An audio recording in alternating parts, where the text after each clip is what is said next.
Students, कैसे हैं? उम्मीद है कि आप अपनी स्टडी में व्यस्त होंगे। तो ध्यान दीजिएगा, आज का जो थॉट है बड़ा ही सुंदर है कि तन को नहीं अपितु मन को सुंदर बनाओ, और यदि मन सुंदर है तो आपका हर काम जो है अच्छा होगा। स्टूडेंट्स ध्यान दीजिएगा कि हमारा जो लेसन चल रहा था अब एंडिंग पे है। व्हेन रिवाइज, ये देखिए, change in profit sharing ratio in existing partner, ये अपना लेसन था। इसके अंतर्गत हमने अभी तक किया था रीवैल्यूएशन अकाउंट से संबंधित, यानी इसके अंतर्गत रीवैल्यूएशन से संबंधित दो बातें हैं। पहली बात तो ये है कि when revised values are shown in the books of account, और जब रिवाइज्ड वैल्यू को बुक्स ऑफ अकाउंट में हम शो कर रहे हैं उस टाइम हम क्या कर रहे हैं, रीवैल्यूएशन अकाउंट बाकायदा प्रिपेयर कर रहे हैं। और रीवैल्यूएशन अकाउंट प्रिपेयर करके जो प्रॉफिट या लॉस रीवैल्यूएशन शो हो रहा है उसको पार्टनर्स के बीच में डिवाइड कर रहे हैं ओल्ड रेशो में। लेकिन यहां देखिए दूसरा हमारा टॉपिक है कि when revised values are not shown in the books, कह लो या बैलेंस शीट कह लो, कि जब रिवाइज्ड वैल्यूज को बुक्स या बैलेंस शीट में नहीं शो करते हैं तब हम रीवैल्यूएशन अकाउंट प्रिपेयर नहीं करते हैं, ठीक है, बल्कि ओवरऑल रीवैल्यूएशन पे, यानी एसेट्स और लायबिलिटीज के रीवैल्यूएशन पे ओवरऑल लॉस या प्रॉफिट क्या हुआ इसके एक स्टेटमेंट बना लेते हैं, ठीक है, अकाउंट नहीं बनाते हैं। और जब स्टेटमेंट से आपको ओवरऑल प्रॉफिट या लॉस जो पता लगता है उस प्रॉफिट या लॉस को हम पार्टनर्स में डिस्ट्रीब्यूट नहीं करते, बल्कि जिस तरह से गुडविल को एडजस्ट करते हैं उसी तरह से ही एडजस्ट कर देते हैं, ठीक है। और इसके साथ साथ अगर रिजर्व और प्रॉफिट को भी डिस्ट्रीब्यूट नहीं करना, मतलब डिस्टर्ब नहीं करना, एक ही बात है, तो हम उनको भी गुडविल की तरह से एडजस्ट कर देते हैं।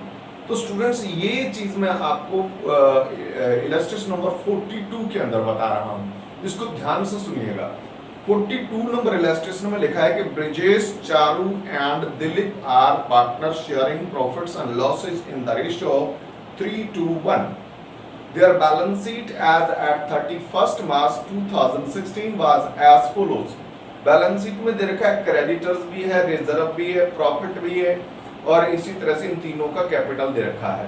इधर आपका एसेट साइड में कैश है, डेटर है, प्रोविजन भी इसमें से लेस किया हुआ है, स्टॉक, फर्नीचर, प्लांट, बिल्डिंग वगैरह वगैरह। अब देखिए नीचे क्या लिखता है कि the partner agreed that from 1 April 2016 they will share profits and losses in the ratio of 4:1, यानी न्यू रेशियो 4:1 रहेगा।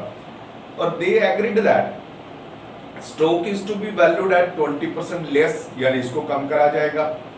Provision for doubtful debts to be increased by 1,500, ये भी आपका इंक्रीज होगा, यहाँ भी लॉस हो रहा है। Furniture is to be depreciated by 20% and plant by 15%, ये दोनों डेप्रिशिएट करेंगे, एसेट डेप्रिशिएट करेंगे, जाहिर सी बात है क्या होगा, लॉस होगा। ₹3500 are outstanding for salary, salary के भी आउटस्टैंडिंग है तो ये भी लायबिलिटी इंक्रीज हो रही है, तो ये भी लॉस हो गया। Building is to be valued at 3,50,000, building आपका पहले 3 लाख था, 350 इसको अगर करेंगे तो 50,000 का यहाँ प्रॉफिट होने जा रहा है। और गुडविल इज वैल्यूड एट 45,000। और इसके बाद क्या लिखता है कि partner do not want to record the altered value of the assets and liabilities in the books and want to leave the reserve and profit undistributed, और रिजर्व और profit को भी बांटना नहीं चाहते, उनको भी अनडिस्ट्रीब्यूटेड छोड़ना चाहते हैं। तो स्टूडेंट्स मांगा क्या है कि you are required to pass a single journal entry to give effect to the above, यानी ऊपर वाले का इफेक्ट देने के लिए एक ही एंट्री बनाना है, और also prepare the revised balance sheet, आपको ये काम करना है। तो स्टूडेंट्स पहले हम रीवैल्यूएशन पर ओवरऑल प्रॉफिट या लॉस जान लेते हैं, उसके लिए एक स्टेटमेंट बनाते हैं। ध्यान दीजिएगा, ये लिखेंगे statement of revaluation,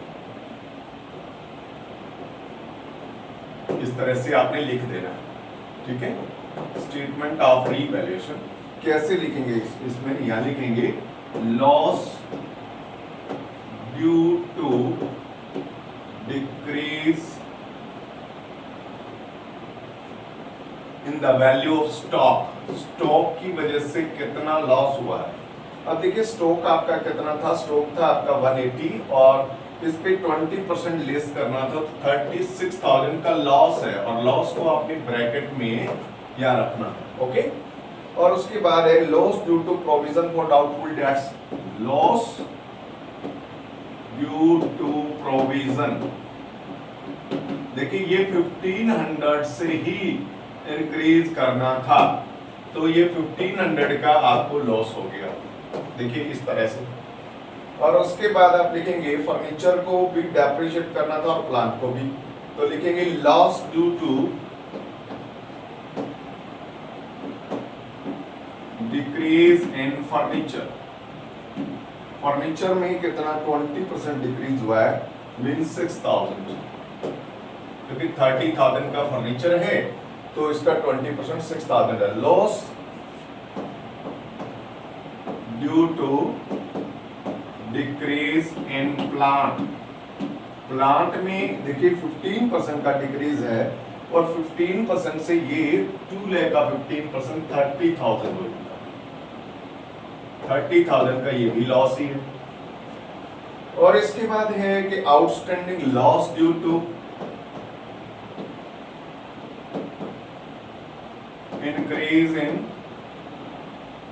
outstanding liability, जो कि एक आपकी लायबिलिटी ही है, इसमें इंक्रीज हुआ 3500 का, ये भी लॉस है, इसलिए ये भी माइनस में लिखेंगे। अब लिखेंगे profit due to increase in building, building में आपका 50,000 का इंक्रीज हुआ तो ये प्रॉफिट हो गया। अब ओवरऑल अगर देखोगे तो क्योंकि आपका 37 और 43, 73, 76, 77,000 का लॉस है, जबकि 50,000 का क्या है, प्रॉफिट है, तो ओवरऑल आपको लॉस हुआ कितना, 27,000 का लॉस है। ठीक है, और ये लॉस हमने एडजस्ट करना है, रीवैल्यूएशन का, बांट डिस्ट्रीब्यूट नहीं करना है बल्कि एडजस्ट करना है। ठीक है, अब यहां देखिए हमने निकालना है, यानी ओल्ड रेशियो है हमारा, ये नेम मैं थोड़ा सा शॉर्टकट में लिख रहा हूं, ब्रजेश, चारू और दिलीप, यानी BCD का ओल्ड रेशियो इनका है 3, 2 और 1 का। और न्यू रेशियो देखिए, न्यू रेशियो इनका 4, 4 और 1 का। अब हम इंडिविजुअल क्या निकालेंगे इनका, सैक्रिफाइस और गेन। जैसे B का क्या निकल रहा है, B ने देखिए ओल्ड रेशियो इसका 3/6 माइनस 4/9, ठीक है, 18 इनका एलसीएम आ गया, तो 3 3 जा 9 माइनस 2 जा 8, यानी 1/18 इसका सैक्रिफाइस रहेगा।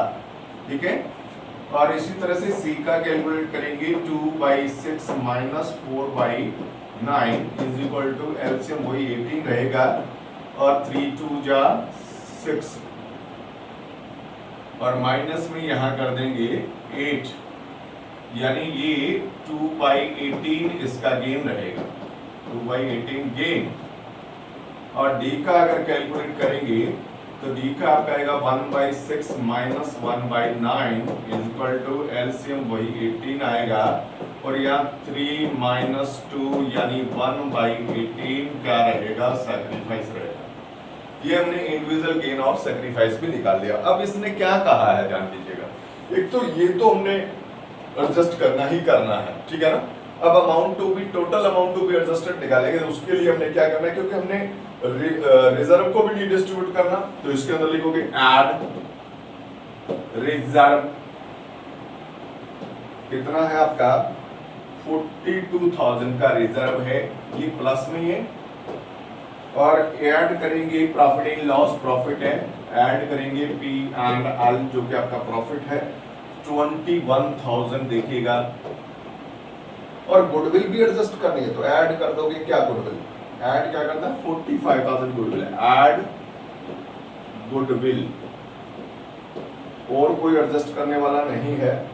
यदि P&L का डेबिट होता तो लेस कर लेते, एडवर्टीजमेंट सस्पेंस काउंट होता तब भी लेस कर लेते, लेकिन यहाँ नहीं है, तो आपने 45,000 ये भी ले लेना है,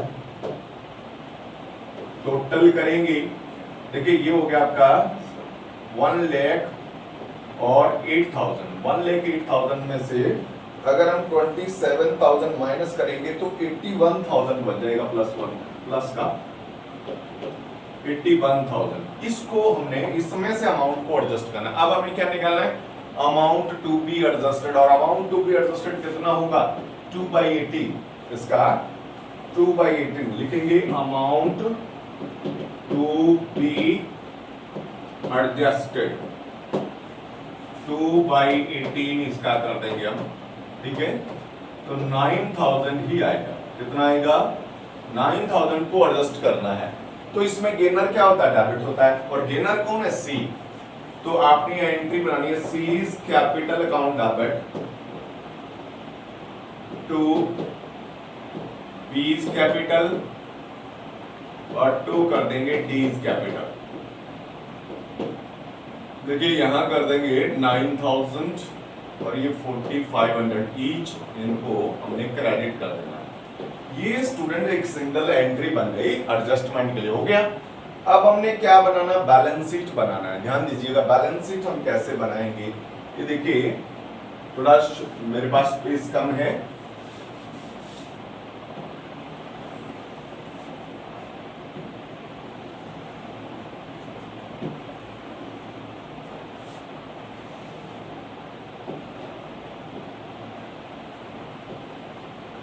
बैलेंस शीट इसको समझेंगे।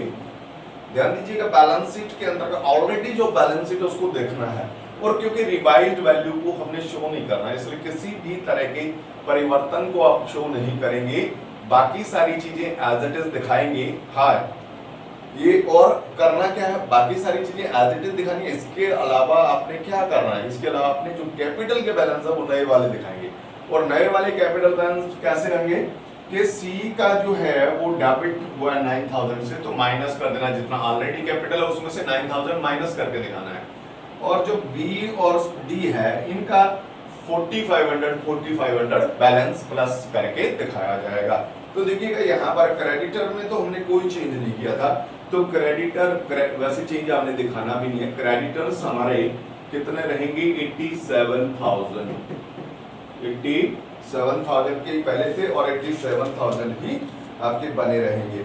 रिजर्व को हमने डिस्ट्रीब्यूट किया ही नहीं था, तो एज इट इज दिखाएंगे 42,000।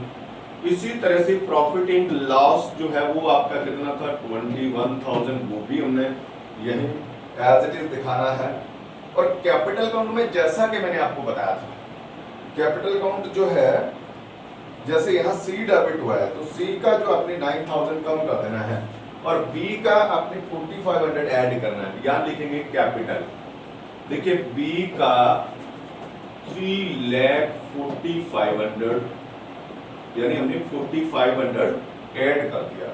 और इसी तरह से जो आपका चारू यानी सी का है वो क्या करोगे, वो 9,000 लेस कर दोगे, उसका भी 3 लाख था ना, तो 2,91,000 हो जाएगा, ठीक है। और जो आपका है दिलीप का जो पहले था उसमें 4,500 ऐड कर देंगे, और दिलीप का 50,000 था, 54,500 आपका बैलेंस हो जाएगा। इस तरह से हमने लायबिलिटी साइड को मेंटेन कर दिया। कैश में हमने कोई कुछ किया ही नहीं था, तो कैश एज इट इज 30,000, ठीक है। और डेटर जैसा कि आपको बताया गया एज इट इज ही हमने दिखाना है। डेटर्स में हमने क्योंकि यहाँ 62,000 था और लेस प्रोविजन 2,000 करके हमने यहाँ 60,000 भी दिखाना है। हालांकि आपका प्रोविजन 1,500 से इंक्रीज हुआ था, लेकिन हमने इसको शो नहीं करना है क्योंकि रिवाइज्ड वैल्यू को शो नहीं करना है। इसी तरह से स्टॉक एज इट इज 1,80,000, ठीक है। और इसी तरह से आपका फर्नीचर भी 30,000, यानी चेंज को हमने शो नहीं करना है। ये फर्नीचर आपका 30,000 का था, 30 ही रहेगा। और इसी तरह से प्लांट 2 लाख का था, 2 लाख, और बिल्डिंग हालांकि इंक्रीज की गई थी, लेकिन हमने रिवाइज वैल्यू नहीं दिखानी है, वो है आपका 3 लाख। केवल हमने कैपिटल को जो है एडजस्ट किया है, बाकी सभी कुछ वैसे है। तो टोटल आप कर देंगे, टोटल आपका 3 to 5 और एक 6 690 770 8 लाख। तो 8 लाख टोटल आपका आ रहा है, और इधर भी आपका 8 लाख जो है टोटल आ जाएगा। देखिए टोटल आपका आ जाएगा बैलेंस शीट का 8 लाख, यानी हमने रिवाइज्ड वैल्यूज को शो नहीं किया और पार्टनर्स का एडजस्टमेंट भी हमने कर दिया। तो स्टूडेंट्स, मुझे उम्मीद है कि आप लोगों को ये सम जो है समझ में आया है। अगर आप लोगों को ये सम समझ में आ गया तो ये देखिए 42 के बाद एक 43rd और 44, ये 3 सम्स हैं, इनको आप कंप्लीट करेंगे। और कल क्योंकि आपका बिजनेस रहेगा, नेक्स्ट डे बिजनेस रहेगा, तो इसलिए आपने पता क्या करना है कि ये चैप्टर कंप्लीट करके बिजनेस वाले डे के अंदर, और नेक्स्ट डे आपने क्या करना है, अपनी कोई प्रॉब्लम है तो आप मुझे सेंड करेंगे, और यदि प्रॉब्लम नहीं है तो नेक्स्ट लेसन जो है एडमिशन ऑफ पार्टनर स्टार्ट करेंगे।